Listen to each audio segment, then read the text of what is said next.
پیشاب کرنے سے پہلے ناف میں انگلی پھیلیں، پیشاب کھل کے آئے گا۔ کسی بھی بات کا فوراً جواب نہ دیں، پہلے سوچیں پھر جواب دیں۔ جو عورتیں تھوڑا سا کام کر کے تھک جاتی ہیں وہ روزانہ 3 کھجوریں کھائیں۔ ہونٹوں کی سیاہی دور کرنی ہے تو ٹماٹر رگڑ لیں۔ اگر آپ کسی قابل قدر چیز کا مالک بننا چاہتے ہیں تو سخت محنت کریں۔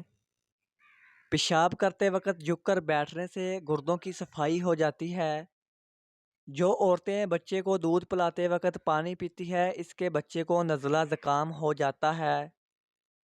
نہانے سے قبل بالوں میں تیل لگائیں، اس سے بالوں کی جڑیں مضبوط ہو جاتی ہے۔ نہاتے وقت جسم پر تیل لگا کر نہانے سے جسم کی سستی دور ہو جاتی ہے۔ سوتے وقت بار بار کروٹ بدلتے رہیں، آپ صحت مند رہیں گے۔ چہرے پر جھریاں زیادہ میٹھا کھانے کی وجہ سے آتی ہیں۔ لیمو پانی پیا کرو، جسم کی گرمی دور رہے گی۔ کھانے کے فوراً بعد نہ سوئیں ورنہ معدے کی کمزوری ہو جائے گی۔ جس گھر میں صفائی کا خیال نہیں رکھا جاتا وہاں رزق کی کمی ہونے لگتی ہے۔ زیادہ سے زیادہ کھیرے کھایا کریں، چھاتی کا کینسر نہیں ہوگا۔ بخار تیز ہو رہا ہو تو پانی میں چٹکی بھر نمک ڈال کر نہا لو، بخار اترنے لگے گا۔ دال کا سالن کھا کر دودھ پینے سے پیٹ کی بیماریاں جنم لیتی ہیں۔ صبح ناشتہ ٹائم پر نہ کرنے سے ذہن کی کمزوری ہوتی ہے۔ جو بچے جلدی بولنا شروع کر دیتے ہیں ان بچوں کی یادداشت بہت مضبوط ہوتی ہے۔ سوکھی روٹی دودھ میں بھگو کر کھانے سے انسان کی عمر میں اضافہ ہوتا ہے۔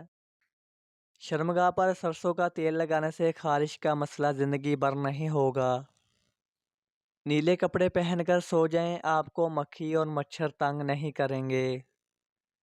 چھوٹی بچیوں کو مرغی کا گوشت نہ کھلائیں، جس کی اہم وجہ یہ ہے کہ آج کل زیادہ تر بچیاں 7 یا 9 سال میں بالغ ہو جاتی ہیں۔